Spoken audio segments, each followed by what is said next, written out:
अन्त त्योभन्दा सानो नानीहरूलाई अहिले पढ्दै गरेको क्लास 7-8 को नानीहरू को नानीहरू एउटा क्लास 7 मा पढ्नुको नानी छ, त्यो 7 मा पढ्नुको नानीको लागि हामीले दार्जिलिङ कालिम्पोङतिर एउटा यस्तो इन्भाइरोमेन्ट बनाउनु सक्छौँ अनि त्यसले उसलाई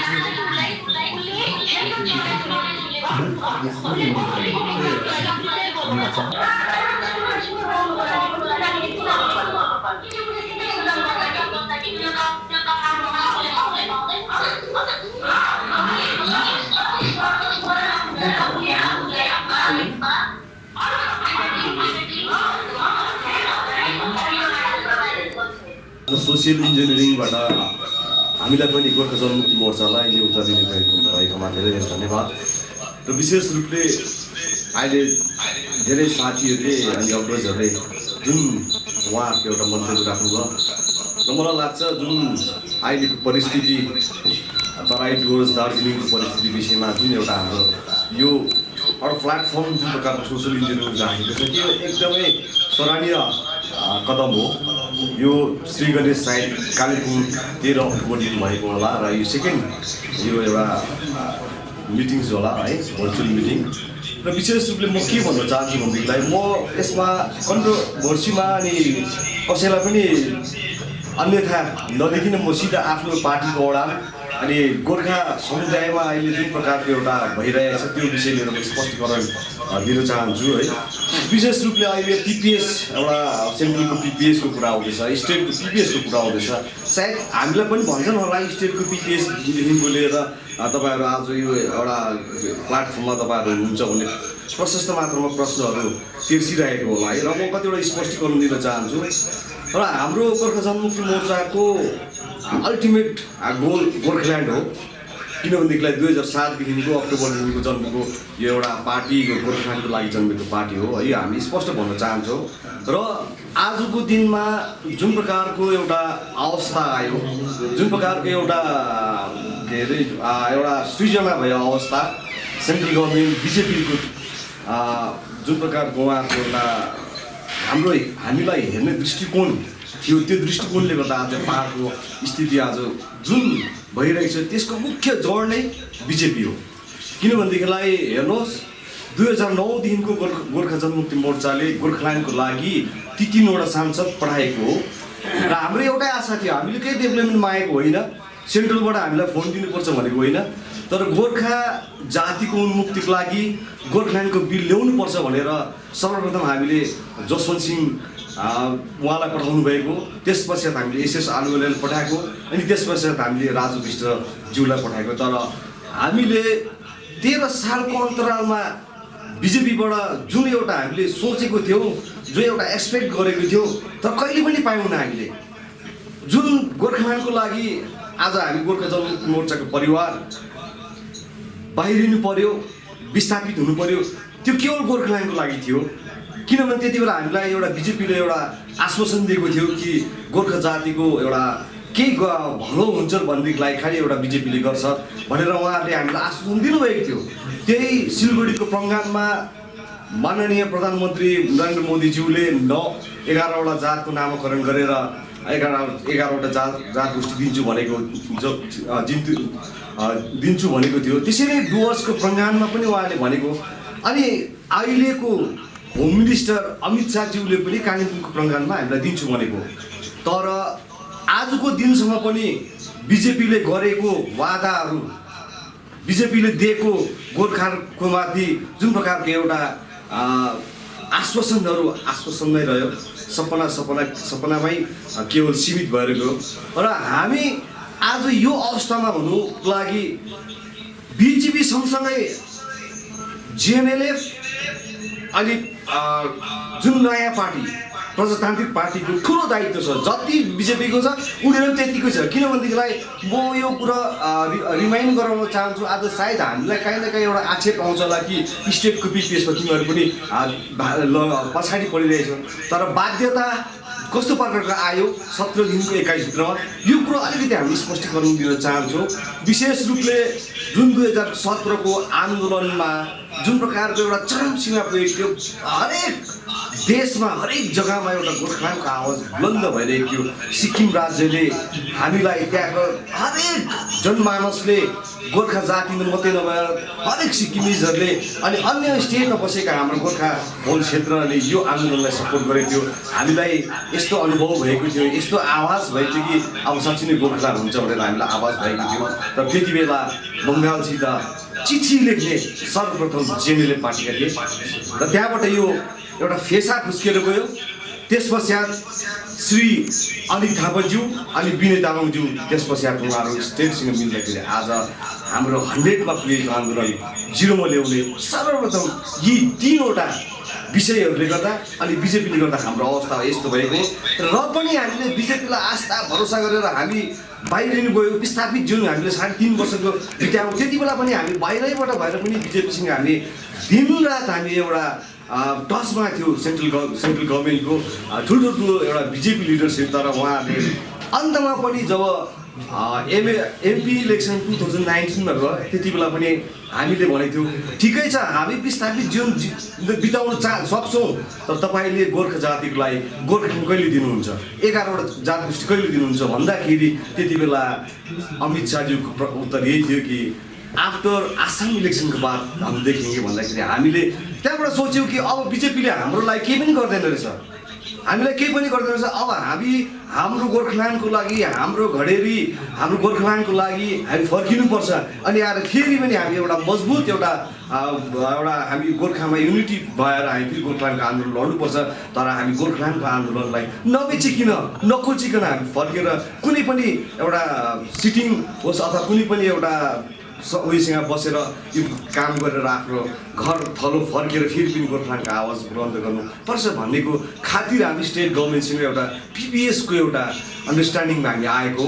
तर अहिले हामी भन्न चाहन्छौँ विगतको दिनमा खरसाङमा मिस ममता ब्यानर्जीले भन्नुभयो कि पिपिएस बनाएर तिमीहरूको जुन सुझाव छ त्यो हामीलाई पठाऊ अनि त्यो मुताबिक हामी एउटा पिपिएसको एउटा हामी बनाउनेछौँ भन्ने जुन प्रकारको उहाँले आह्वान गर्नुभयो। र हाम्रो पार्टी गोर्खा जनमुक्ति मोर्चा पार्टीको स्पष्ट अडान छ यो सायद हाम्रो पिपिएस होइन, यो हाम्रो पिएस हो, पोलिटिकल सल्युसन हो। किनभने हामीलाई जहाँसम्म हाम्रो पार्टीको एउटा उयो छ हामी पर्मानेन्ट यो होइन, एउटा political solution for the time being त्यतिको खालि हाम्रो एउटा हुन्छ। र यसमा हाम्रो यही सोच छ एउटा बेस्ट फर्म अफ एउटा अटोनोमस बडी चाहे भोलि दिनमा गोर्खाल्यान्ड हुँदाखेरि सिधा त्यो फर्म अफ बडीले चाहिँ हामी भोलि दिनमा गोर्खाल्यान्डको लागि एक स्टेप काम गरोस् भन्ने एउटा हाम्रो विचार छ। त्यस्तै प्रकारले हामीले हेरेको छौँ नर्थ इस्टमा 244A जुन प्रकारको थियो पहिला मेघालय स्टेट हुँदाखेरि त्यही मार्फतले एउटा 244A यस्तो ठुल्ठुलो हाइएस्ट फर्म अफ अटोनोमस बडीहरू जुन अहिले बिटिआर लेटेस्ट बिटिआरले जुन प्रकारको एउटा highest form of autonomous body बनाएको थियो त्यो विषयमा हामी चिन्तित छौँ। तर कहिले पनि हामीले गोर्खाल्यान्डको आन्दोलन गोर्खाल्यान्डको जुन एउटा हाम्रो एजेन्डा छ गोर्खाल्यान्ड जुन चाहिँ छ त्यसलाई हामीले कहिले पनि दरकिनार गरेको छैनौँ। त्यो हाम्रो मन मस्तिष्क सबैमा छ र हामी भोलि दिनमा पनि हामी गोर्खाल्यान्डको लागि मरिमेट्दैछौँ। किनभनेदेखिलाई आजसम्म हामी गोर्खाल्यान्डको लागि बसेको आज अध्यक्ष विमल गुरुङज्यूले गोर्खाल्यान्डको लागि नै सब कुछ उसले सब कुछ एउटा घर त्यागेर एउटा गोर्खाल्यान्डको लागि गएको। तर बिचमा बिजेपीले धोका दिँदाखेरि अरू कुतत्वहरू यहाँ आउँदाखेरि आन्दोलन तसनस भएको। तर पनि हामी गोर्खाल्यान्डको लागि हो भनेदेखिलाई कुनै पनि हुद्दाले आज गोर्खाल्यान्डको आवाज निकाल्छ भनेदेखिलाई हामी त्यसमा समर्पित भएर हामी अगाडि बढ्नेछौँ। र विशेष सोसियल इन्जिनियरिङले जुन आज यो प्लेटफर्म दिएको छ म यो भन्न चाहन्छु कि हेर्नुहोस् यो एउटा प्लेटफर्म जुन छ आज मात्रै सीमित नहोस् र आन्दोलन दुर्बल हुनुमा धेरैवटा कारणहरू छन् र हामीले अनुभव गरेको कुराहरू हुन् र हामी एउटा बुद्धिजीवी भन्छौँ साइलेन्स मेजोरिटी भन्छौँ। हेर्नुहोस् अब फेरि पनि यो सोसियल इन्जिनियरिङले यस्तो प्रोग्रामहरू राख्छ भनेदेखिलाई यो दार्जिलिङ पहाडी भेगमा मात्रै सीमित नभएर यो भारतको अन्य जग्गा नर्थ इस्टमा पनि जानुपर्छ। किनभनेदेखिलाई 130 करोड गोर्खाको रिप्रेजेन्टेटिभ भारतमा बस्ने गोर्खाको रिप्रेजेन्टेटिभ दार्जिलिङ हो भनेदेखिलाई 130 करोडमा 30 लाख पनि यहाँ दार्जिलिङमा बसोबास छैन। प्राय नर्थ इस्टमा छन्, उहाँहरूको पनि एउटा सहभागिता हुनु जरुरी छ, उहाँको पनि नेतृत्व हुनु जरुरी छ। आज दार्जिलिङमा दार्जिलिङ हिल्समा एउटा गोर्खाल्यान्डको एजिटेसनको बोइलिङ हुन्छ भनेदेखिलाई नर्थ इस्टमा त्यत्तिकै बोइलिङ हुनु जरुरी छ। तब मात्र सुन्ने केन्द्रले त्यो एउटा विचार गरेको हुन्छ। किनभनेदेखिलाई हामीले एउटा टेलिफोनमा एउटा र्याली गरेर मात्रै नर्थ इस्टमा हुँदैन, अन्य जग्गा हुँदैन। त्यो जतिको पाहाडमा हुन्छ त्यतिको नर्थ इस्टले सहभागिता जनायो भनेदेखिलाई हामीलाई लाग्छ यो आन्दोलन बृहत रूपमा बढेर जान्छ जस्तो लाग्छ। अनि हाम्रो जति बुद्धिजीवी वर्गलाई म रिक्वेस्ट गर्न चाहन्छु कि कुनै पनि आन्दोलन होस्, कुनै पनि एउटा गोर्खाल्यान्डको लागि एउटा प्रक्रिया सुरु भएको होस्, तपाईँहरू बिग्रिसकेर मात्रै नबोल्नुहोस्। तपाईँले पहिलाबाट एउटा सुझाउ फ्याँक्नुहोस्, तपाईँले हामीलाई राम्रो राम्रो सुझाउ फ्याँक्नुहोस्। हामी हो ग्राउन्ड जिरोमा खट्ने, तपाईँहरूको एउटा सद्बुद्धि दिनुहोस्। किनभनेदेखिलाई हेर्नुहोस्, एउटा म कुरा गर्न चाहन्छु, 2017मा आन्दोलन भर्खर सुरु भएको बेलामा त्यति बेला कुनै किसिमको पुलिसको एउटा केही पनि एउटा त्यस्तो एउटा उनीहरूले त्यो एट्रोसिटी नगरी थियो। त्यति बेला भानुभवनमा हामीले अल एउटा सबै एउटा बुद्धिजीवीहरू लिएर त्यसमा फदर्सहरू धरि एउटा त्यहाँनिर एउटा समावेश भएको एउटा कार्यक्रममा के भयो भन्दाखेरि त्यहाँ फदरको नाममा एउटा एफआइआर भयो।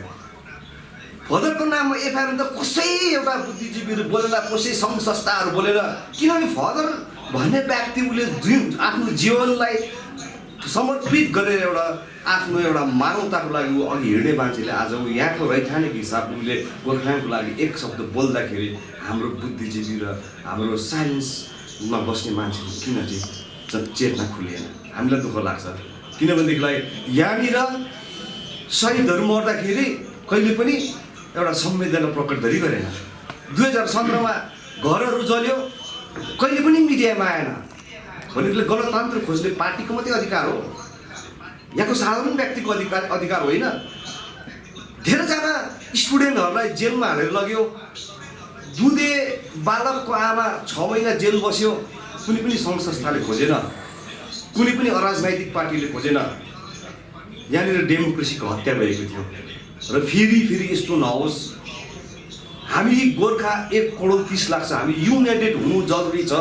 आज पार्टी बिर्सिनुपर्छ, जातिको लागि हामी एक कदम अघि बढौँ।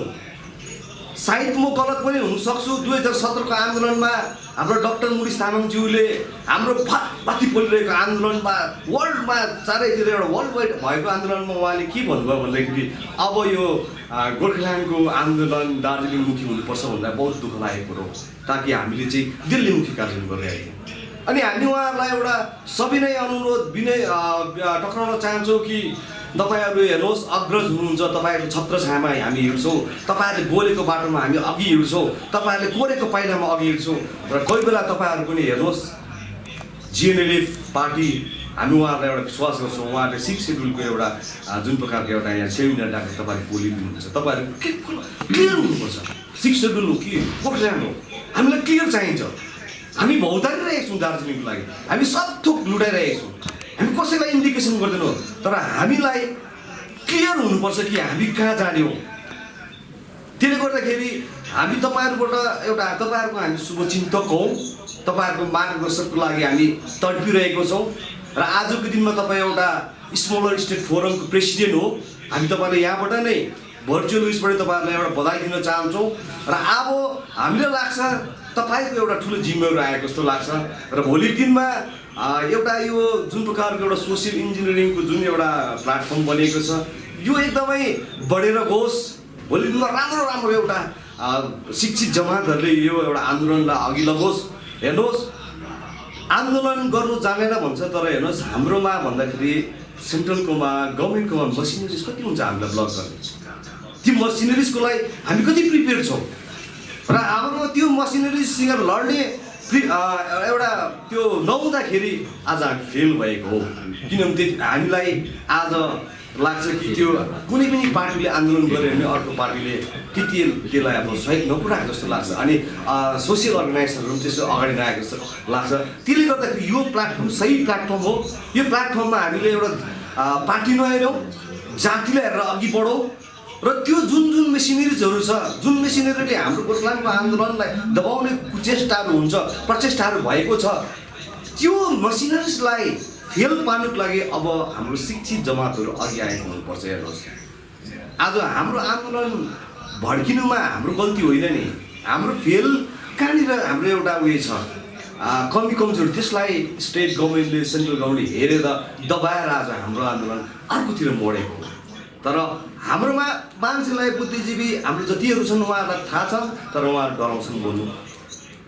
आउनुहोस्, हेर्नुहोस्, हामीलाई लाग्छ हाम्रै जेनेरेसनमा गोर्खाल्यान्ड हुनुपर्छ। त्यसको लागि हामी आज दिनरात हिँडिरहेको छौँ।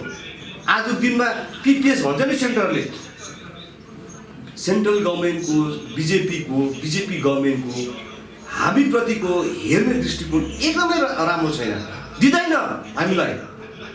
हाम्रो जनताले राजु विष्टलाई 4 लाख समथिङ भोटले जिताएको के को लागि जिताएको भन्दाखेरि पिपिएस त्यो एउटा नामकरण खाले, तर गोर्खाल्यान्डको लागि भोट दिएर जिताएको हो। यो सेन्ट्रल गभर्मेन्टलाई राम्रोसँग थाहा छ किन गोर्खाल्यान्ड दिनुपर्छ भनेर। यो चिकन नेक एरिया भनेर थाहा छ, यहाँ यो एउटा क्रो फ्लाइङ जोन एरिया हो चाइनादेखिको हाम्रो, त्यो सबै थाहा छ। तर पनि नदिने बोजूले आइतबार पार्छ भने जस्तै कानमा तेल हालेर बिजेपी सरकार बसिरहेको छ। हेर्नुहोस्, यदि पिपिएसको कुरा गर्नुहुने किन ट्रिपरटाइटको कुरा गर्नुहुन्छ, डाइरेक्ट दिनु सक्नुहुन्छ। ट्रिपरटाइट टक्स भन्नुको मतलब हो स्टेटभित्रको व्यवस्था हामीलाई थाहा छ र हामीलाई क्वेसन्स आउँछ तपाईँहरू सेन्ट्रलको पिपिएस मान्नुहुन्छ कि स्टेटको पिपिएस माग्नुहुन्छ। एउटै व्यवस्था हो, यो मिली भगत हुनसक्छ, एउटै व्यवस्था हो। सेन्टरले हाम्रो जुन प्रकारको जन आकाङ्क्षा छ, जन इच्छा, जुन मान्छेले भोट दिएको गोर्खाल्यान्डको लागि हो कि त युटीको लागि हो, त्यसको लागि किन ट्रिपरटाइट टक्स पर्यो? स्पष्ट छ। हिजो अस्ति मात्रै मिटिङ भएको हो, भन्नुमा आयो सुन्नमा आयो ट्रिपरटाइट टक्स आयो, तर हामीलाई लागेन। हाम्रो नेतृत्वले ठुल्ठुलो कुराहरू गर्यो, एउटा मिनटधरि मिनटाइज भएन के ट्रिपरटाइट टक्स कुरा गर्यो। तर पनि हामी कसैलाई हामी एउटा ब्लेम लगाउँदैनौँ। भोलि दिनमा गोर्खाको एउटा भाग्य एउटा सुनिश्चित हुनुपर्छ। ती साथीहरू पनि हाम्रै गोर्खाको खुनहरू हो, राम्रो काम गरेर जानुपर्छ, ढाक्नु हुँदैन। अब नेताहरू भन्दाखेरि पनि एउटा जनता एउटा एकदमै बाठो भएको छ, त्यसले गर्दाखेरि हामीले ढाक्ने कुनै ठाउँ नै छैन। र हामी यही भन्न चाहन्छौँ, अघिल्लो दिनमा जति पनि एउटा आउने दिनहरूमा यदि गोर्खाल्यान्डको लागि आन्दोलन हुन्छ भने बौद्धिक जमातले पनि पक्का एउटा अनलाइनमा मात्रै नआएर पक्का एउटा ग्राउन्ड जिरोमा आएर तपाईँहरू आइदिने हामी अनुरोध गर्छौँ।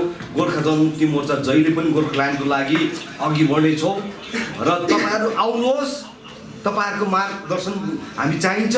किनभने एउटा कुरो म याद दिलाउन चाहन्छु, सायद कसैले भन्छ होला गोर्खा जनमुक्ति मोर्चाको कतिवटा आन्दोलनमा अरूलाई समावेश गरेर भन्छ होला। 2013 को म याद दिलाउन चाहन्छु। 2013 मा पनि एउटा कमिटी बनेको थियो सबै पार्टीहरूलाई लिएर। त्यति बेला त्यो कमिटीको नाम थियो jack, joint action committee jack थियो। ज्याकको मुख्य कन्भेनर हाम्रो भागोपका प्रेसिडेन्ट मनोहर दास प्रधानज्यूलाई दिएको थियो। त्यति बेला म युथको एउटा जेनरल सेक्रेटरीको हिसाबले गर्दाखेरि आन्दोलनमा जति पनि युवाको कार्यक्रम सम्हालेर बस्ने व्यक्ति म थिएँ। त्यति बेला 42 दिनको आन्दोलनमा जति पनि एउटा ग्राउन्ड जिरोमा एउटा जनतालाई गोर्खाल्यान्डको लागि तताउने एउटा हामी युवा मोर्चाले एउटा बेडा पार गरेर उचालेको थियौँ। त्यति बेला हाम्रा मनोहर दास प्रधानज्यूले जुन नेतृत्व दिनुभएको थियो ज्याकको, उहाँले सक्नु भएन। म स्पष्ट यहाँबाट भन्न चाहन्छु, सायद उहाँले अनलाइन उहाँले दिनुहुन्छ होला हामीलाई कतिवटा सजेसन, तर त्यति बेला हामीले उहाँलाई जिम्मेवारी दिएको थियौँ। लास्टमा के हो भन्दा ट्रेन जाँदै थियो, लिक चाहिँ डिरेल भयो, टाउकोले थाम्दैछ। अब त्यो टाउको थाम्ने टाउकोहरू आउनुपर्छ। तपाईँहरूमाथि ठुलो आशा भरोसा राखेको छौँ र भोलि दिनमा पनि कुनै कमिटी बनिन्छ भनेदेखिलाई त्यो दोहोऱ्याउने टाउकोहरू ठुलो हुनुपर्छ, डिरेल हुनु हुँदैन, जनता अलपत्रै हुनु हुँदैन, कहाँ गएको कहाँ पुग्नु हुँदैन। त्यसले गर्दाखेरि हामीले बोल्नु सँगसँगै ग्राउन्ड जिरोमा पनि खट्नु उति नै जरुरी जस्तो लाग्छ। त्यसले गर्दाखेरि हामी कसैलाई आक्षेपको एउटा राजनीति गर्दैनौँ, किनभने हाम्रै जेनेरेसनमा गोर्खाल्यान्ड हुनुपर्छ भन्ने एउटा गोर्खा जनमुक्ति मोर्चाको टेक छ। र फेरि पनि यो एउटा सोसियल इन्जिनियर राखेको अर्को मिटिङमा सबैलाई भेटौँ भन्दै मेरो सानो सुझाव अनि उहाँलाई धन्यवाद दिँदै मेरो प्रस्ताव यही शेष गर्न चाहन्छु। जय गोर्खा। पिपिएस भनेको गोर्खाल्यान्डै होला राज्य हो, कसैले केही कोसिस नगर्दा हुन्छ, कसैले कुनै पनि दुलोबाट सानो केही छिराउँछु भनेर केही नसोच्दा हुन्छ। पिपिएस भनेको गोर्खाल्यान्ड हो पहिलो कुरो। अनि अघि सबैभन्दा पहिलो वक्ता आजको कार्यक्रमको हाम्रो माननीय सरले भन्नुहुँदै थियो दीपक भारतीज्यूले अब कन्स्टिट्युसनल बाटो अप्नाउनु पर्छ हामीले अप्नाएको बाटोहरू फेल भएको छ फेल हुनुको कारण के छ त्यो थाहा नगरिकन हामी अर्को बाटो जानु ठिक लाग्छ जस्तो लाग्दैन किनभने त्यही बाटोमा पनि हामीले त्यही त्रुटि गऱ्यौँ भने फेरि हामी फेलै हुन्छौँ बाटो गलत थिएन नि आन्दोलन भएर सफलता प्राप्त गरेको इतिहास छ होइन अनि अनसन बसेर राज्य बनिएको छ आन्दोलन गरेर राज्य बनिएको छ बाटोहरू सफल भएको छ त्यो बाटोहरू हामीले त्यो काम गर्दा किन असफल हुँदैछ भन्ने त हामीमा कमजोरी छ त्यो बाटो गलत हो भन्ने त होइन नि कतै पनि एउटा कुरो पहिला हाम्रो तरिकामा गलत छ हामीले तरिका पुऱ्याएको छैनौँ भन्ने चिज अगाडि आइरहेको छ अब एउटा कुरो त्यो बाटोमा चाहिँ एउटा बाटो के थियो भने हामीले जनप्रतिनिधि पठाएर दबाब दिने जुन चाहिँ एउटा रणनीति थियो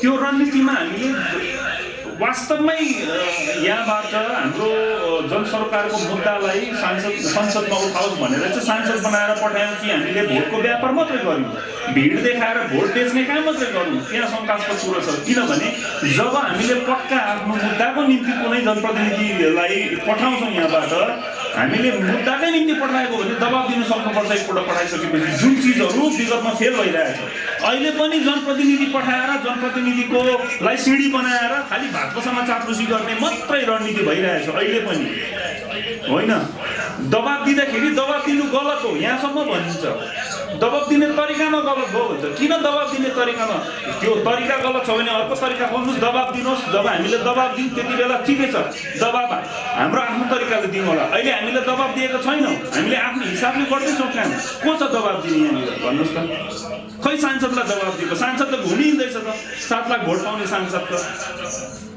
सांसदलाई सम्मान दिनु भनेको त हाम्रो त एउटै बाध्यता हो 7 लाख भोटलाई सम्मान दिनुपर्ने छ हामीले पब्लिक मेन्डेटलाई हामीले सम्मान दिने बाध्यता छ किनभने मेन्डेटलाई हामीले जनादेशलाई हामीले सम्मान दिनुपर्छ हाम्रो बाध्यता त्यति मात्र हो नाम सांसदको हामीले कहाँ चिन्थ्यौँ 2019 भन्दा अगाडि चिन्थ्यौँ न कोही पनि होइन हाम्रो लागि वास्तवमै भन्नु हो भने तर 7 लाख मेन्डेट पाइसकेपछि त्यो मेन्डेटको सम्मानसहित हामीले उहाँलाई सांसद मान्नुपर्छ जनप्रतिनिधिले मान्नुपर्छ अनि उहाँले पनि त्यो 7 लाख मेन्डेटलाई सम्मान दिन सक्नुपर्छ उहाँ किन 7 लाख मेन्डेट पाउनु हो भन्ने विषय उहाँले पनि सोच्नुपर्छ अनि भोट माग्नेहरूले पनि सोच्नुपर्छ त्यो कुरा सांसदलाई पठाएर चुप लागेर सांसदको माध्यमबाट आफ्नो काम छिराउने आफ्नो चाहिँ काम फत्ते गर्ने त्यस्तो तरिकाले भएन नि हामीले दबाब कहाँ पर्याप्त दिउँ 17 को आन्दोलनमा राजनाथ सिंहले त्यति बेला गृहमन्त्रीले 15 दिनभित्रमा ट्रिपटाइट टक म बोलाउँछु भनेको थियो दबाब दिने काम भयो दबाब दिने कामै भएन काम नभएपछि के भयो त्यो चिज पनि भएन त्रिपक्षीय वार्तै बोलाउनु भएन किनभने चाहिएको जुन चाहिँ दबाब चाप राजनीतिक चाप सृष्टि गर्नुपर्ने थियो त्यो भएन एकपल्ट के अरे बन्द खुलिसकेपछि त सबै खुल्ला भयो नि त्यहाँदेखि त यो गल्ती बारम्बार हुँदैछ यसपालि पनि खै दबाब दिएन राजमिष्ट कहाँ छ अहिले हाम्रो जनप्रतिनिधि गोली खेली हिँड्दैछ परतिर भन्नुहोस् उसको संसदीय क्षेत्र यो हो कि त्यो यहाँ उसको कर्मभूमि हो कि त्यहाँ कर्मभूमि हो अहिले यहाँको जनतालाई उहाँको खाँचो छ यहाँको मुद्दाको निम्ति उहाँको उपस्थिति जरुरी छ कि त्यहाँनिर उहाँले तमासा गर्नु जरुरी छ खै दबाब कहाँबाट आउँदैछ भन्नुहोस् अब लाजै पचाएर भोट माग्ने साथीहरू उसको पक्षमा बोल्नेहरू त 2024 को कुरा गर्नु थालिसक्यो बोल्ने को छ मुद्दाको पक्षमा अहिले भन्नुहोस् यहाँ पो गल्ती हुँदैछ त बाटो गलत होइन नि हामीले 7 लाख भोट दिनु गलत होइन नि भारी भरकम एउटा विपुल मतले जिताएर आफ्नो प्रतिनिधि पठाउनु बलियो प्रतिनिधि पठाउनु गलत होइन प्रतिनिधि पठाएर चाहिँ त्यो नेताले पो भोट बेचेको होला जनताले भोट बेचेको होइन नि त दबाब दिनु पर्ने थियो नि त जसले चाहिँ भोट साक्षी बेचेको चाहिँ होइन दबाब दिनुपर्ने थियो त्यो भएन त्यो भुल बारम्बार हुन्छ अनि हामीले गरेको आन्दोलन हामीले गरेको बाटो अप्नाएको बाटोहरू कुनै पनि गलत थिएन सबै सही थियो नेताले गलत गरेको हुनैसक्छ एउटा राजनीतिक दलले गलत गरेको हुनैसक्छ राजनीतिक दलको रणनीति गलत हुनैसक्छ तर अनसन बस्नु सडकमा निक्लेर नाराबाजी गर्नु आफ्नो अधिकारको निम्ति प्रोटेस्ट गर्नु के अरे आफ्नो अधिकारको चिन्ता सडकमा निक्लेर प्रोटेस्ट गर्नु त्यो त गलत हुँदैन संविधानले दिएको अधिकार कसरी गलत हुन सक्छ त्यसको प्रयोग केको लागि भयो कसरी भयो त्यो चाहिँ गलत थियो हाम्रो पास्टमा जस्तो लाग्छ अनि त्यो चिजलाई हामीले सुधार्नुपर्छ एउटा बाटो राम्रोसँग नहिँडी अर्को नयाँ बाटो छ त भन्नु अलिकति त्यसमा काहीँ न काहीँ एउटा विवादको कुरो बन्छ जस्तो लाग्छ अनि अर्को कुरो के छ भने हामी किन गलतमा हुन्छौँ भन्दाखेरि चाहिँ हाम्रो राष्ट्रियतामाथि प्रश्न चिन्ह खडा हुन्छ। यो साधारण बिहारको, युपीको, तमिलनाडुको, अन्य राज्यहरूको साधारण जनताले त्यसै उठाउने कुरो मात्र होइन नि, ब्युरोक्राट्सले पनि भन्छ यो कुरो त, नेताहरूले पनि भन्छ। हेर्नुहोस् न, अन्त पोहोरको साल आएर यो भोटको यही पालि भोटमा आएर भनेन नेपालको 11 जनजाति भनेन। अब राष्ट्रिय स्तरको नेतालाई त्यति ज्ञान छ हाम्रो राष्ट्रिय चिनारी सम्बन्धी, हाम्रो राष्ट्रियता सम्बन्धी, उसले सिधै आएर भने त, कैलाश विजयवर्गीयले भनेर नेपालको 11 जनजाति भनेन, भन्नुहोस् त। अनि त्यस्तो परिस्थितिमा हाम्रो राष्ट्रिय चिनारी शङ्काको घेरामा परेको बेलामा त्यो कारण के हो भने हाम्रो समानता, छिमेकी राष्ट्र नेपालसँग हाम्रो सांस्कृतिक समानता, हाम्रो भाषिक समानता, हाम्रो कहीँ हदसम्म हाम्रो नाक नक्साको समानता, यो सब चिजले गर्दा हो। अब त यहाँ पार्टीको नामहरू मिल्न थालिसक्यो। शङ्काको घेरामा त छँदैछ नि। आन्दोलनको क्रममा हाम्रा नेताहरूले सिटिङ र सेटिङ सबै नेपालमा पुगेर गर्दो रहेछन्। पछिल्लो इन्टरभ्यूहरू हेर्दै थिएँ मैले, 2-3 इन्टरभ्यूहरू, त्यसमा खुलेआम भनेको छ नेपालमा बसेर हामीले सल्लाह गरेको भनेर नेताहरूले। अन्त हामी शङ्काको घेरामा पर्दैनौँ। हाम्रो इस्टाब्लिस लोयल्टी नेपालतिर छ कि भारततिर छ भन्ने कुरोमा शङ्का जाग्दैन। अनि हामी राष्ट्रिय चिनारीको कुरा गर्छौँ त्यस्तो बसेर। त्यसै पनि हाम्रो आन्दोलनलाई विच्छिन्नतावादी सेपरेटिस्ट मुभमेन्ट भनेर बारम्बार प्रोजेक्ट गरिन्छ दिल्लीमा लगेर। राज्य सरकारले गर्ने काम उसको आफ्नो स्ट्राटेजी अनुसार गर्छ। जति सक्दो आन्दोलनलाई कमजोरी बनाउने काम हुन्छ, उसको उत्तरदायित्व, राजनीतिक के भन्ने जिम्मेवारी, उसको कर्तव्य उसले गर्छ। तर हामीले के गर्दैछौँ, त्यसलाई काउन्टर गर्नुको लागि नेपालमा बसेर लुकेर मिटिङ त्यहाँ गर्दैछौँ। घरिका हाम्रो नेताहरू आन्दोलन गर्दा नेपालको राजालाई भेट्न जान्छ। यहीँ त हामी फेल खाँदैछौँ त। यहीँ त शङ्काहरू, पर्याप्त शङ्काहरू गर्ने ठाउँ बनिन्छ केन्द्रलाई पनि राज्यलाई पनि। यो चिजहरूलाई हामीले सही गरेर आन्दोलन गर्छौँ भने, वास्तवमै सही माइनामा आन्दोलन गर्छौँ भने किन हुँदैन अलग राज्य? 29वटा भएर 28वटा पुगिसक्यो राज्य, घटेर बढेर भइसकिसक्यो। हाम्रो मात्रै नहुनु के छ कारण? एउटा कुरो मेरो एउटा अनुभव म सेयर गर्न चाहन्छु तपाईँहरूलाई। दिल्लीमा एउटा शीर्ष नेतासँग बस्यो, मेरो अनुभव। मैले दार्जिलिङको शीर्ष नेतासँग, अनुभवीसँग बसेर बात गरेको छु विषयमा। राज्य किन हुँदैन भन्दाखेरि त्यति बेला भनेको अरे फल्ना नेताले, शीर्ष नेताले, अरे सेन्सिटिभ जोन छ, यस्तो छ त्यस्तो छ। हेर्नुहोस्, एउटा साथीले भनेको थियो यो कुरो मलाई, राजनीतिक विशेषज्ञ हो उहाँ पनि। उहाँले भन्नुभएको थियो अब नागाल्यान्ड फेल भयो नयाँ राज्य बनाएर, नागाल्यान्ड सक्सेस भएन, त्यही भएर हाम्रो दिँदैन, सेन्सिटिभ जोन हो। अरे सेन्सिटिभ जोनमा राज्य बनिँदैन भनेर के संविधानमा लेखेको छ?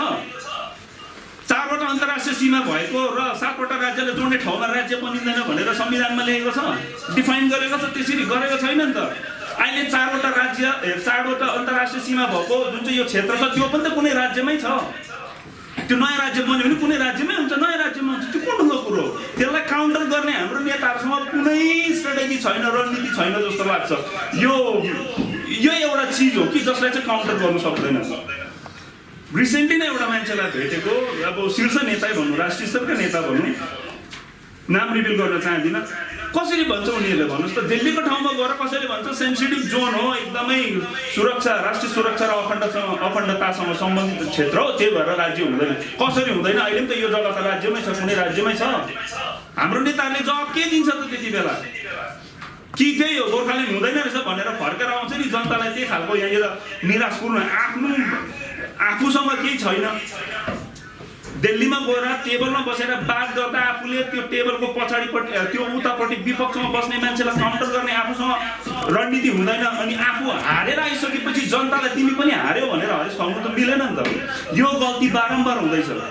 हामी त भन्छौँ हाम्रो रणनीति चाहिँ के छ भने हामीले सोचेको कुरो यो 4वटा अन्तर्राष्ट्रिय सिमाना भएको ठाउँ अहिले पनि कुनै राज्यमै छ।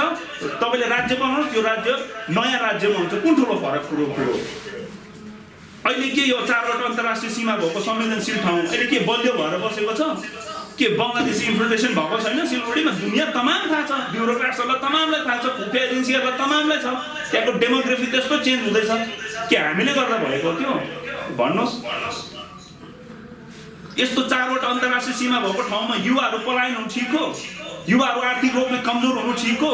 युवाहरू झन्डाको राजनीतिमा व्यस्त हुनु ठिक हो? युवाहरू हत्याकाण्डमा फसिनु ठिक हो? होइन नि त, ठिक होइन नि त, कतै पनि होइन। अनि यो 4वटा अन्तर्राष्ट्रिय सीमा भएको ठाउँ राज्य सरकारले कसरी चलाउँदैछ त्यसमा पो डिबेट हुनुपर्ने हो त वास्तवमा। हाम्रो चाहिँ गएर दिल्लीमा गएर 4वटा अन्तर्राष्ट्रिय सीमा छ, संवेदनशील ठाउँ छ, राज्य दिनु सक्दैन भन्दा मुख लट्काएर यता आउँछ। अनि यो स्थिति बनेको छ। हामीले यही चिजलाई हतियार बनाएर अगाडि बढ्नु सक्छौँ जुन भएको छैन, किनभने मुख त हाम्रो बुझिहाल्छ नि। नेताहरू आन्दोलनमा नेपाल भाग्छ, नेपालसँगै त हामीलाई शङ्का गर्छ त।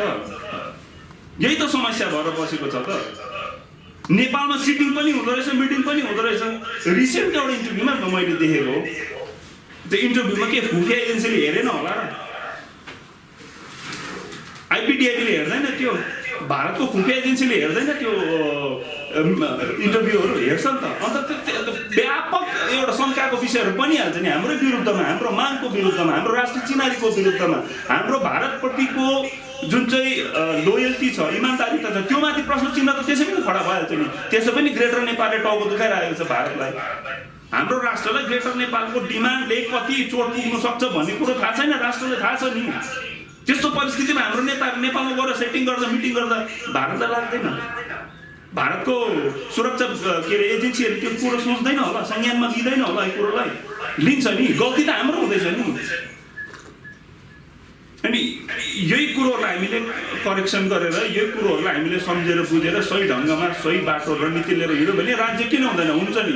अहिले परिस्थिति यस्तो छ जहाँनिर हामीले अगाडि आएर राजु विष्ट हाम्रो सांसदलाई दबाब दिने, अब हामीले पठाइ त सक्यौँ, दबाब दिएर भाजपालाई दबाब दिएर केन्द्र सरकारलाई दबाब दिनुपर्ने स्थितिमा अहिले के छ भन्नुहोस् त।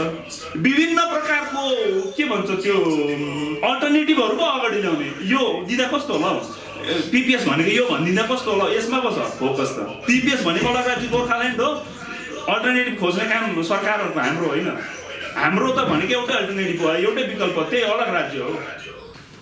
ब्रिज अलिक खराब भएको छ र यो ब्रिज चाहिँ ठिक हुनुपर्छ भन्नेमा हामीले जुन हिसाबमा समाजलाई राष्ट्रिय मूलधारामा बगाएर नै समाजको आकाङ्क्षा पुरा हुन्छ भन्ने हामीले आशा राखेर यस दार्जिलिङ भेगमा वैशाखीमा होइन हामी आफ्नै खुट्टामा उभिन पर्छ भन्ने सोचले भारतीय जनता पार्टीको सङ्गठन विस्तार गर्न थालेको थियो। त्यो समयदेखि जब हामी दिल्ली, कलकत्ता र दार्जिलिङसँग सेन्ट्रल लिडर, स्टेट लिडरहरूसँग जब आदान प्रदान हुन थाल्यो, त्यसको बादमा हामीले धेरै कुराहरू बिचमा त्यो जनसाधारणले थाहा नपाएको, जनसाधारणलाई लुकाइएको जस्तो भान भयो र हामीले यो कुराहरू जग्गा जग्गामा गर्न थाल्यौँ, भन्न थाल्यौँ। भन्दै जाँदा गर्दै जाँदाखेरि अब कतिवटा जग्गामा अलिकति अब हामी युवा हौँ र युवा जोसमा है अब राजनीतिको अलिकति त्यस्तै कतिवटा मोडहरू हुँदो रहेछ। त्यो पनि हामीले सिक्दैछौँ र अगाडि पनि हामी यो सिक्ने, बुझ्ने र जान्ने। र सबैभन्दा ठुलो कुरा चाहिँ जातिको, भारत देशमा जुन चाहिँ राष्ट्रिय पहिचानको लागि जहाँ पनि जुनै पनि संस्थाले पहल गर्छ, त्यो पहलमा हाम्रो उपस्थिति हुन्छ। पार्टी आफ्नो जग्गामा छ, तर हाम्रो जाति चिनारी जुन सङ्कट छ, यो सङ्कटको लागि हामीले, किनभने 86 को एजिटेसन त हामीले किताबमा पढ्यौँ, तर 2007देखि लिएर 2021सम्मको जुन अन्तरालको पहाडले, सम्पूर्ण पहाडवासीले भोगेको दुःख पीडा आँखाले देखिरहेका छौँ। र यो देखेको हुनाले गर्दाखेरि नै 2013 सालदेखि सक्रिय राजनीतिमा आएर केही चेन्ज ल्याउँ भन्ने सोचमा हामी लागेका थियौँ। र अहिले पनि अब हाम्रो विचार यही छ, हो भारतीय जनता पार्टीको क्याडर भएर पार्टीको जहाँ पनि विरुद्ध पार्टीले जातिप्रति कुनै गलत धारणा राख्दैछ भने त्यहाँ हामी आवाज उठाएका हुन्छौँ। त्यो दिल्ली होस्, चाहे कलकत्ता होस्, चाहे दार्जिलिङ होस्। र हामीले बुझेको पिपिएस भन्ने शब्द जुन चाहिँ छ, स्थायी राजनीति समाधान, यो समाधानलाई लिएर सबैले आफ्नो बुझाइ छ। आज हाम्रो यो सोसियल इन्जिनियरको मञ्चमा पनि हामी जति व्यक्तिहरू भेला भएका छौँ, कोही बाटो नयाँ अपनाउनुपर्छ भन्ने छन्, कोही के छन्, कोही होइन हामी राज्यमै छौँ, हामी गोर्खाल्यान्डमै छौँ, हामी एक्टिभिस्ट छौँ भन्नुहुन्छ। तर आफ्नो विचार राखेर मन्थन गरेर अमृत निकाल्नुपर्छ र यो अमृत निकाल्ने मञ्च चाहिँ यो सामाजिक अभियन्ताकै मञ्च हो जस्तो हामीलाई लाग्छ र यसबाट हामीले धेरैचोटि मन्थन गरेर राष्ट्रिय भारत देशमा गोर्खाहरूको जुन चाहिँ चिनारी पहिचानको जुन बोध छ यसलाई पुरा गर्ने हामीले कुनै पनि राष्ट्रिय स्तरको व्यवस्था भनौँ अथवा अलग राज्य भनौँ होइन, जुनै पनि यो चिज सम्भव हुनसक्छ। यो सम्भव हुने चिजलाई ल्याउँ र अब अगाडि हामी एजुकेसनमा चाहिँ अब नेक्स्ट जेनेरेसनमा हामी उत्रन हुँदैन, समस्याको समाधान हुने बाटोपट्टि हामी लाग्नुपर्छ जस्तो लाग्छ। किन भन्दाखेरि यहाँनिर मभन्दा धेरै अग्रज व्यक्तिहरू हुनुहुन्छ जो वरिष्ठ हुनुहुन्छ र उहाँहरूको सुझाउ जति जे आउँछ र अगाडि पनि केही यस्तो मेरो मनमा पनि लागेको कुराहरूलाई म यो इन्जिनियरिङको मञ्चमा राख्नेछु भन्दै यो मेरो छोटो वक्तव्यलाई यही विराम दिन्छु। जय गोर्खा, जय महाभारत। शिशिर कुमार शर्मा। आज हामीले एउटा यहाँ बैठक बसेर एउटा के अरे भर्चुअल मिटिङ जस्तो देखिरहेका छौँ। एक्चुअली यो चाहिँ के हो र कसले गरेको, यो के को विषयमा गर्नुभएको, यसको विषयमा जानकारी दिनु।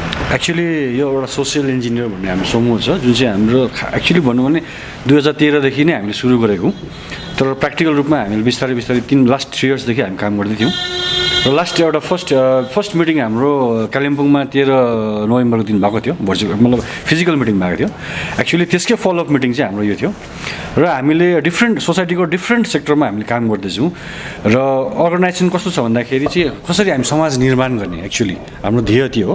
र हरेक तबकाको मानिसहरूलाई हामीलाई इम्पोर्टेन्स छ, जस्तो भारी बोक्ने मान्छे, जुत्ता सिलाउने मान्छेदेखि लिएर हरेक समूहको मान्छेले सोसाइटीलाई निर्माण गर्नु लागि चाहिँ उनीहरू कन्ट्रिब्युसन हुन्छ। त्यो चाहिँ अहिले चाहिँ के भएको छ भने हाम्रो दार्जिलिङ हिल्समा चाहिँ के भइरहेको छ भने हाम्रो गोर्खा कम्युनिटीमा चाहिँ के भएको छ भन्दाखेरि सिभिल सोसाइटी अलिकति डिप्राइभ भएको छ। जो डिप्रेस भएको कारणले गर्दाखेरि सिभिल सोसाइटी अपग्रेड भएको छैन, पोलिटिकल पार्टिजहरूले चाहिँ यहाँ के भएको छ दबदबा दिएको छ। त्यसको लागि चाहिँ हामीले के गर्दैछौँ भन्दाखेरि होइन अब चाहिँ हामीले पनि सिभिल सोसाइटीहरू चाहिँ अगाडि आउनुपर्छ भन्ने खालको हाम्रो ध्येय हो। र हरेक सोसाइटीको हरेक कन्ट्रिब्युसन भएको मान्छेहरूलाई जस्तो पोएटहरू भयो, सिङ्गर्सहरू भयो होइन, हरेक मान्छेले आफ्नो स्पोर्ट्स म्यानहरू भयो होइन, स्पोर्ट्स पर्सनहरू हुन्छ, हरेक के अरे सेक्सनको मान्छेहरूले सोसाइटीलाई कन्ट्रिब्युसन दिइरहेको छ। त्यसले गर्दा त्यो समूह ल्याएर चाहिँ हाम्रो सोसाइटी फेरि नयाँ बढ्नुपर्छ। किन हाम्रो सोसाइटी एकदम खराब स्टेजमा पुगिसकेको छ, पोलिटिकली एकदम तल स्टेजमा पुगिसकेको छ, प्यारासाइट पोलिटिक्स भइरहेको छ हाम्रो। यो देखेर अब चाहिँ हामी होइन पोलिटिकल पार्टीले चाहिँ हाम्रो पोलिटिकल पार्टीको मात्रै भर पऱ्यो भने हाम्रो समाज फेरि कति वर्ष पछि जान्छ। त्यसले गर्दाखेरि अब हामी सिभिल सोसाइटी अगाडि आउनुपर्छ भन्ने हाम्रो ध्येयले चाहिँ हामीले के गर्दैछौँ भने सबै पोलिटिकल पार्टिजहरूलाई पनि आफ्नो ध्येयमा राखेर चाहिँ हामीले काम गर्दैछौँ। र यो नोभेम्बर मन्थ हाम्रो के थियो भने पोलिटिकल इस्युजमा हामीले काम गर्दै थियौँ। नेक्स्ट जनवरीमा हामीले के गर्दैछौँ भने सोसियल इकोनोमिक एन्ड एडुकेसन सिस्टममा हामीले फेरि कार्यक्रम प्रोग्राम गर्दैछौँ। एउटा हामी के अरे मिरिकमा गर्छौँ, हामी खरसाङमा गर्छौँ। हामी फ्रिक्वेन्टली मन्थ वाइज हामीले एक एकवटा इभेन्ट्सलाई लिएर हामीले प्रोग्राम्सहरू गर्दै जानेछौँ अगाडि विषय लिएर। अनि मेन तपाईँहरूको मोटो चाहिँ के हो यो प्रोग्राम? एक्चुअली हामीले पोलिटिक्सलाई चाहिँ हामी कसरी अगाडि लान सक्छौँ, समाज कसरी निर्माण हुन्छ भन्ने खालको एक्चुअली यो थियो। र यसपालि लास्ट टाइम हामीले कालिम्पोङमा मिटिङ गर्दाखेरि के भयो भने सबै पोलिटिकल सङ्घ संस्थाहरूले पनि एउटा राम्रो मतलब हामीलाई एउटा एकजुटता देखाउनु भएको थियो। उहाँहरूकै एउटा इन्ट्रेस्टमा भनौँ, उहाँहरूकै एउटा मतलब डिमान्डमा भनौँ, आज हामीले यो फलोअप मिटिङ राखेको थियौँ। र हाम्रो इन्टेन्सन चाहिँ के छ भन्दाखेरि चाहिँ राजनीति एक ठाउँमा छ है।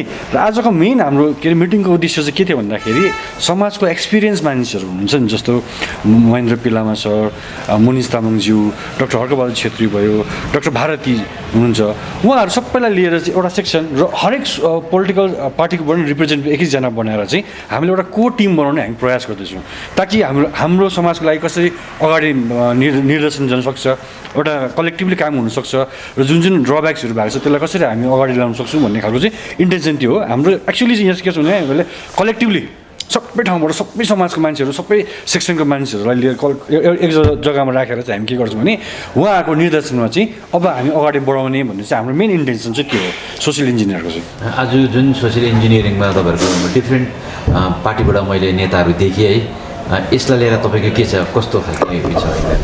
यसपालि एउटा सोसियल इन्जिनियरको एउटा लास्ट टाइम 13 तारिकको पनि एउटा राम्रो कुरा के भएको थियो भन्दाखेरि जहिले पनि पहिला हामीले काम गर्दाखेरि पोलिटिकल पार्टिजहरूको धेरै दबदबा हुन्थ्यो र यस्तो कामहरू गर्नु अलिकति बाधा पनि पुगेको हुन्थ्यो होइन। र हामी एकदम एकपट्टि मतलब कस्तो भन्नुहुन्छ भने डिपेन्डेन्ट भएर अलिकति डराएर अलिकति उयो भएर काम गर्नु परेको थियो। तर यसपालिको जुन चाहिँ हामी लास्ट टाइम गर्दाखेरि कुनै हामीलाई कहीँबाट थ्रेट पनि आएन, हामी इन्डिपेन्डेन्टली काम गर्नु पायौँ र हाम्रो इन्डिपेन्डेन्ट सोच राख्न सक्यौँ र काहीँ न काहीँ सिभिल सोसाइटीलाई अलिकति अपग्रेड भएको जस्तो चाहिँ हामीलाई फिल भइरहेको छ अहिले। किनभने पोलिटिकल पार्टिजलाई हामीले अलिकति मतलब भनौँ न गाइडेन्स दिन अलिकति सक्दैछौँ कि भन्ने भइरहेछ, त्यो हामीलाई फिल भइरहेछ। यो एक्चुअली 2013देखि नै हामीले कम्ती स्केलमा चाहिँ हामी काम गर्दै थियौँ। यो कालिम्पोङदेखि नै सुरु गरेको थियौँ हामीले, कालिम्पोङबाट स्टार्ट गऱ्यौँ। तर अहिले चाहिँ हाम्रो डिफ्रेन्ट दार्जिलिङ ओभरअल दार्जिलिङभित्रमा सबै भइसकेको छ। दिल्लीहरूतिर पनि हामी जोडिसकेका छौँ सबैतिर, अलमोस्ट अल ओभर इन्डियामा हामी कलेक्टिभली काम गर्दैछौँ। तर अहिले चाहिँ हामी गोर्खा समाजको लागि मात्रै काम गर्दैछौँ है, गोर्खाजहरू मात्रै छौँ। तर हामी बिस्तारै अरू कम्युनिटीमा पनि हामी जोडिने प्रयास गर्दैछौँ। के तपाईँलाई यो लाग्छ हाम्रो दार्जिलिङको जति पनि गोर्खा ठुल्ठुला नेताहरूले तपाईँहरूको सिभिल सोसाइटीलाई को कुरा खाएको जस्तो लाग्दैछ तपाईँलाई? अहिले चाहिँ कहीँ लाग्दैछ, अहिलेको आएर चाहिँ हामीलाई कहीँ लाग्दैछ। किनभने उहाँहरूलाई पनि एउटा जरुरी छ, किनभने पोलिटिकल पार्टीको म्यान्डेट छैन कहीँ पनि। हेर्नुहोस्, हामी त प्यारासाइट पोलिटिक्स गर्दैछौँ नि। हाम्रो भनाइ के छ भने राजनीति गर्नुहोस् न आफ्नो ठाउँमा होइन, तपाईँ के छ भन्दाखेरि हाम्रो समाजलाई चाहिँ नबिच्नुहोस् न, हाम्रो गोर्खा सन्तानलाई चाहिँ नबिच्नुहोस् न भन्ने चाहिँ हाम्रो इच्छा हो नि। किनभने कसैको पर्सनल इन्ट्रेस्टको लागि मात्रै यहाँनिर त गर्नु खोजेको होइन, चियरको लागि मात्रै राजनीति गरेको एकजना मान्छे होइन। तर हामी चाहिँ एज अ समूहलाई चाहिँ हामी अगाडि बढाउँ भन्ने चाहिँ हाम्रो सोच हो। हेर्नुहोस्, र उहाँहरूलाई पनि जरुरी छ यो चिजहरूमा आउनुभयो भने हामीलाई एकदम वेलकम छ र उहाँहरू पनि हामी कोअपरेट गर्छौँ। हामी राजनीति गर्न आएको होइन, हामीले समाजमा हाम्रोमा के छ, हामी पावर पनि छैन, केही पनि छैन। हामी पैसा उठाएर हामी प्रोग्राम गर्दैछौँ नि। यहाँ अहिले के भन्छ, हामीले प्रोग्राममा त सेन्ट्रल फन्डिङ हो कि स्टेट फन्डिङ हो, यस्तो हो कसले दिएको, कुन चाहिँ लिडर दिएको, हाम्रो कोही पनि छैन। हामीहरू जतिजना छौँ हामी कन्ट्रिब्युसन गरेर हामी काम गर्दैछौँ। यहाँनिर हामी अवेरनेसको लागि प्रोग्राम गर्दैछौँ। यो सोसियल इन्जिनियरिङको जुन चाहिँ तपाईँको समूहको नाम अथवा के छ, यसको तपाईँ के भन्नुहुन्छ? यसको फाउन्डर कोअर्डिनेटर मै हो। अहिले प्रेसिडेन्ट चाहिँ हाम्रो कमिटी छ, हाम्रो जनरल सेक्रेटरी प्रेसिडेन्ट हाम्रो सबै छ। यो रेजिस्टर स्टेट गभर्मेन्टको अन्डरमा हामी रेजिस्ट्रेसन पनि गरिसकेको छौँ। तपाईँ के हुनुहुन्छ? प्रेसिडेन्ट नाम त शिशिर कुमार शर्मा।